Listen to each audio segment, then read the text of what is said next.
The 17th question says, in a triangle ABC, with vertices this and this, find the equation and length of altitude from the vertex A.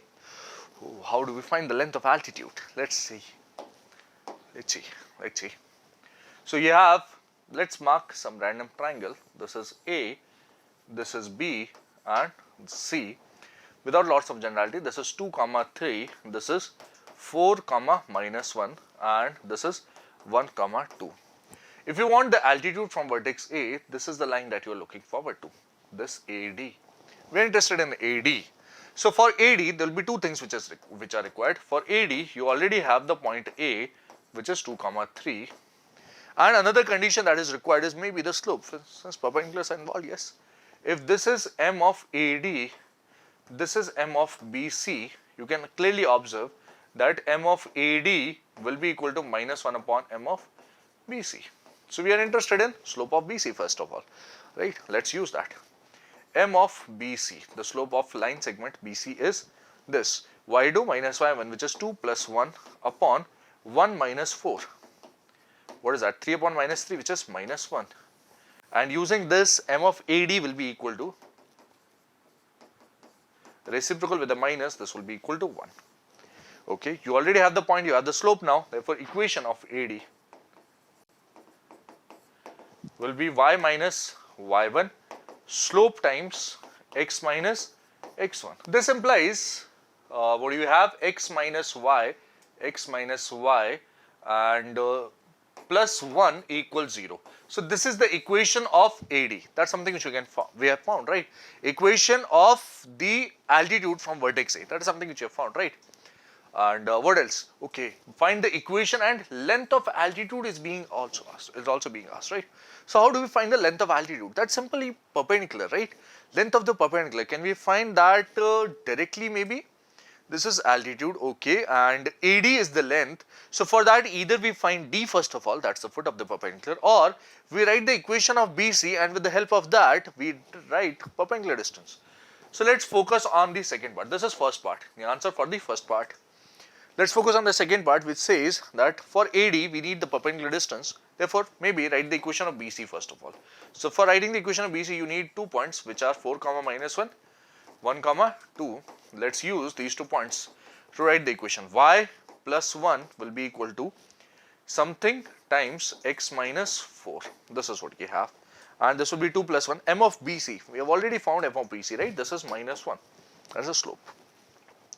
So this becomes x plus y. X comes over here, y is already there. This becomes 4 and this comes over here, -4. 1 minus 4 is -3. This is the equation of line BC. Therefore, AD, the distance is equal to modulus of, for point A, let's substitute this, 2 plus 3 minus 3 upon under root of 1 square plus 1 square. This is ax1 plus by1 plus c upon under root of a square plus b square. This is 2 upon root 2, or you can say that this is square root of 2. Therefore, the perpendicular distance is square root of 2. That's what you have, square root of 2 units. Distance is this units, right? That's the answer for this particular part, and this is the equation of altitude AD. That's what we have found, right? So in this question, we learned how to find the equation of altitude. One of the altitudes had been found, right? Finding another altitude, and similarly, you can then find the points of intersection and get the orthocenter of the triangle as well. Yes, orthocenter is the intersection point of the altitudes, right? In one of the previous questions, we studied something called finding the equation of median, right? Median from some vertex R. So using median, right, you can find the equations of median. That's something which you have learned. Oh, and the intersection point of medians is the centroid. So do we need to find the equations of median for finding the centroids? Not exactly. If the vertices are given x1, y1, x2, y2, x3, y3, the centroid is simply x1 plus x2 plus x3 by 3, y1 plus y2 plus y3 upon 3. That's a direct formula for centroid. Although we learned how to find the medians, equations of medians, but we don't read the equations of medians for finding the centroid given the vertices, right? Okay. Another thing which you learnt is in one of the questions you found the right bisector, right? Right bisector was actually the perpendicular bisector. So if you know B and C, then we can find the perpendicular bisector of line segment BC. Similarly, you can find perpendicular bisector on another side, and the points of intersection of perpendicular bisector, is nothing but the circumcenter, right? One particular thing remains, there are 4 types of special points. The 4th point which remains is based on angle bisectors, right? And do we learn angle bisectors over here? Not exactly. In the NCERT, there is one particular question which is given, and it is not actually given in the exercises, it is given in the examples, right?